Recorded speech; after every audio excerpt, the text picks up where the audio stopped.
Hi everyone, welcome or welcome back to the channel. For those of you who don't know me, my name is Priya Chatterjee Ray and I graduated from the Indian Institute of Management Ahmedabad or IIM Ahmedabad in 2023.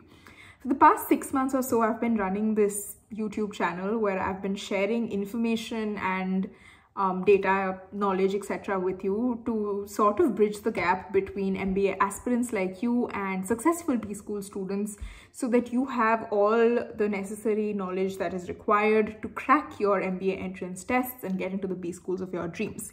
Now, a very important aspect of that is knowing the kind of questions that are asked in GDPIs and preparing for the same.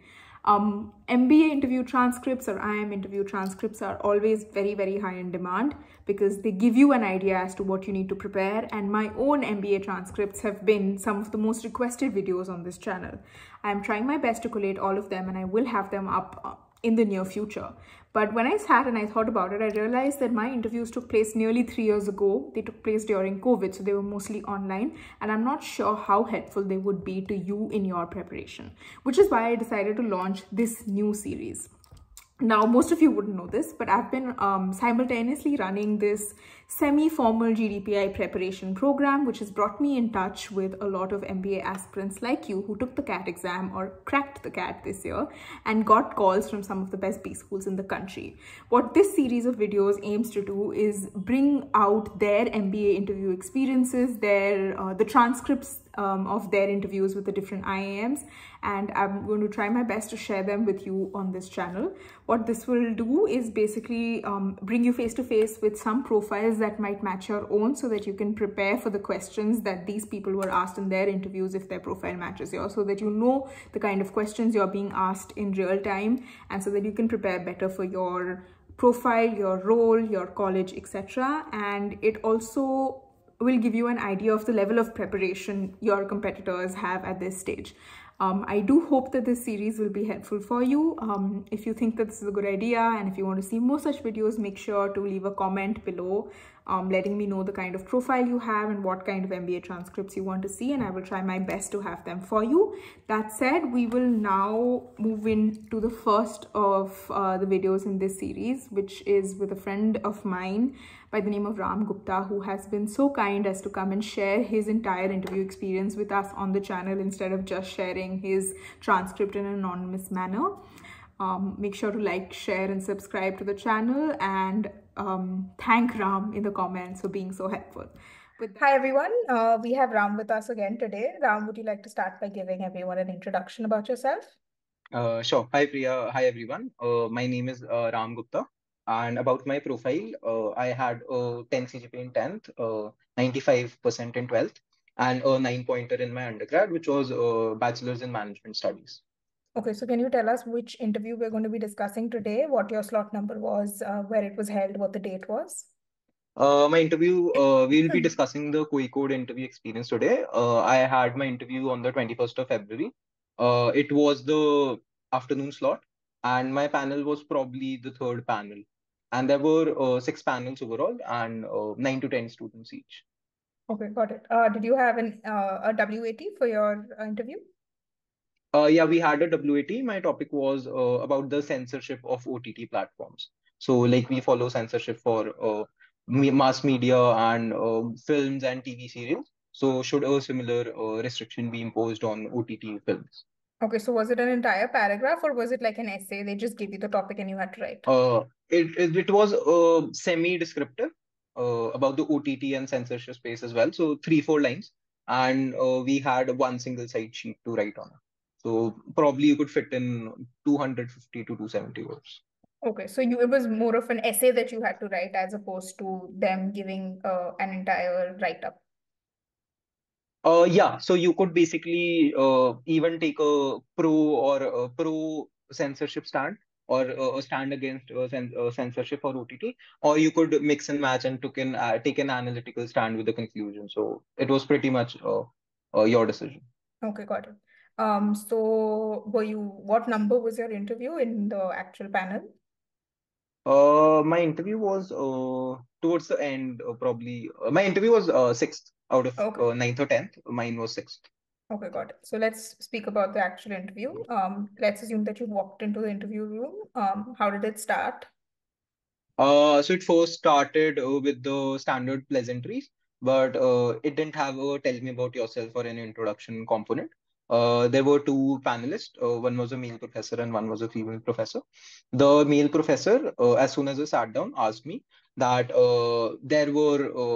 while we were writing the WAT, he observed us and he said that there were probably 12 to 15 male candidates and upwards of 35 female candidates. So, do you think that it's time for reservation for men? So, this was the first minute and a half of my interview. And then he also said that if because of this in future or in a similar circumstance, your seat gets affected here, that you don't get admission. So, what would your take be? So, these were the two questions around this. Okay, so that's a very interesting thing because for those of you who don't know, IIM Kozhikode is a very female heavy batch. So, for example, an IIM Ahmedabad or a Bangalore would have maybe 100 female students and 300 male students. In IIM Kozhikode, the number is skewed more towards women than men, which is why it usually draws a lot of flack and also a lot of support saying that they're really doing the whole woman empowerment thing very well. It's a very interesting question to ask about your opinions on diversity and female empowerment, I guess. What was your answer? Did you say that there should be reservation for men? Interesting that we are discussing this in the first place on Women's Day. So it's 8th of March today. And my answer was a bit diplomatic. And my inclination was towards more on securing the seat on merit basis rather than on reservation basis. And the answer being that historically downtrodden sections deserve more reservation in the short run, although it shouldn't be a perpetual thing. But historically speaking, I don't think men deserve reservation. Okay, fair. So you're pro woman Yeah, diversity seats for definitely. women. Very well done. Okay, I'm sure that must have pleased them. Um, Yeah. okay, so after they've asked you about your feelings about getting or not getting a seat, what was the next question? Then it quickly went on to my subjects, wherein I said portfolio. We had a subject portfolio analysis and risk management. So I mentioned that I was going to mention a couple more subjects, but he interjected and said that so what would be like how would you go about constructing a portfolio? And then he asked what would be the number one parameter. I gave a couple of theoretical answers, but he disagreed with them. And he also corrected me on one bit. So the next 3 to 4 minutes were around portfolio management. So this is from your academics in Yeah, college. yeah. So my specialization is in finance for my undergrad. So this was purely academic. So did you tell them that when you had walked into the interview, or did they read it off of your answer script or something? They were reading the answer script, but this particular section, they asked me what subjects that you had. And while I Hmm. was telling them, they interjected because portfolio Okay. management was the first thing that I mentioned. Okay. Right. So do you think you made a mistake and that's why they corrected you, or was it a free-flowing discussion? Initially, for the couple of minutes, it was a free-flowing discussion, but then the professor cross-questioned me on a couple of parameters. I did fairly well on that parameter, but then he said that you were wrong from the beginning, and this should have been your answer. Like he spoke for about a minute. Okay, trying to explain it to you. Yeah. Very professor thing to do. Okay. After that? After that, like I was keenly listening to him for a minute and then the female professor interjected, and she didn't ask any academic questions. So this was it about the academics part. And then she asked me that you've gone a lot of physiotherapy. For those who don't know, I had a knee surgery, and it was mentioned because of a reason for a break in my work experience. So from that, she read this, and she said, "So you must know a lot about Ayurveda too." Uh, yeah, Okay. which was a massive deviation. But Hmm. then the next part of the interview for the next 3 to 4 minutes went on to the history of physiotherapy, Ayurveda, acupuncture versus physiotherapy versus Ayurveda, where these things are Okay. applicable. So I don't think it would apply to most of you, but yeah, so this was the next 3 to 4 minutes of my discussion. Okay. I mean, I guess the learning from this is to know that if you're talking about something or if something's mentioned, you should know almost anything and everything in the periphery that that specific incident can touch. Because if you can jump from physiotherapy to Ayurveda, okay, acupuncture, I still get, but if you can jump from physiotherapy to Ayurveda, you really do have to do a lot of reading and just Yeah, be I do aware of. understand jumping from physiotherapy to acupressure or to chiropractors because there's a lot of Instagram videos being floated around. Yeah. So that would have been a fair jump, but Hmm. Ayurveda basically would be to not so much to check my general knowledge on that subject, but more about how I tackle the situation, I feel. Yeah, maybe just throwing something at you that you're not aware about and seeing how you Yeah. deal with it. Okay, so that was the next aspect. So they asked you to compare these three.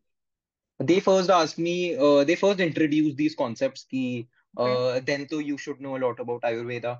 And I was Okay. like, not really, because these things are not related. Then she went on, why didn't you pursue Ayurveda versus rather than going for a physiotherapy? And I said, Okay. I had proper medical reasons. I was recovering from a surgery. Okay. And I don't think Ayurveda would have helped that much in this Okay. particular context because it was more about gaining the mobility back Mhm. and all of that, medical reasons.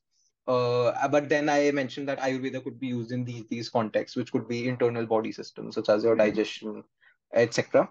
And then she introduced acupressure. So then I was like, I have a rudimentary understanding. This is what happens in acupressure versus what was required for me. And so again, that is why I chose physiotherapy. Then to sum this up, she asked, so could you differentiate between acupressure, physiotherapy, and Ayurveda? What they are fundamentally, and what would be the one use case of each. Okay. So this was the wrap question for this discussion. Okay. What did you move on to from there? Then she asked me that I think it was in retrospect, it was related to my surgery, but Okay. I realized this much later, like after the interview. She asked me a question that do you know newborn babies which bones are not developed for a newborn baby? So Okay. this was the question. So at that time, it felt really weird, but I think the answer she was looking for is the kneecap, which is not formed Right. in a Right. newborn kid. But I said cranium, to which she said cranium is basically your skull cap. So, Yeah. and Basically. yeah, Okay. so to which she said very good. And then she asked for more examples, particularly looking for patella, I guess, the kneecap. Yeah. But I couldn't recollect or couldn't relate to that question at that point of time. So I just said cranium. Okay. Interesting. Again, it's like random jumps are happening. Basically, she's doing any sort of deviation from your. She deviated a lot from your knee surgery to many, many topics, but I guess they're sort of related. Okay, what was the next question that was asked? Uh, the interview ended here, but one thing that I forgot to mention was that early on in the interview, they also asked how are your other interviews going. So I mentioned that 4 days back I had another interview in the same hotel. So I mentioned that. So they asked me how it went. So I said that my interviews have been going fairly well, but they've been on the shorter side, duration wise. So that is why I don't have any significant inferences out of them. And still, they took a very short interview, How long was your interview? less than 10 minutes, probably eight and a half, nine. Okay. I mean, for those of you who haven't watched Ram's IIM Lucknow transcript, even that interview was some 9 minutes or 9 14 minutes, minutes. yeah. It was a short interview. Basically, he's been having very, very short interviews for some reason, even though the others on his panel are having very long interviews. Okay, so basically to sum up the IIM Kozhikode interview, it was about the WAT was pros versus cons or deciding essay about censorship on Censorship on OTT. OTT. Yeah. Your basic questions were about reservation for men, basically along the lines of gender diversity, etc., which is something that IIM Kozhikode really values. Then you had some academic questions, which you think you dealt with decently well, but then it ended with like a 1 minute lesson from the professor. And then finally, it started with your knee surgery, but it like went in random directions about acupressure, and Ayurveda, and babies and the bones that they don't have. Yeah. And even though you told them that you're having some trouble because of your short interviews, they took a very short interview for you. Yeah. How very inconsiderate of them. I guess we'll hope, fingers crossed, we'll still hear good news from you at the end of all of this.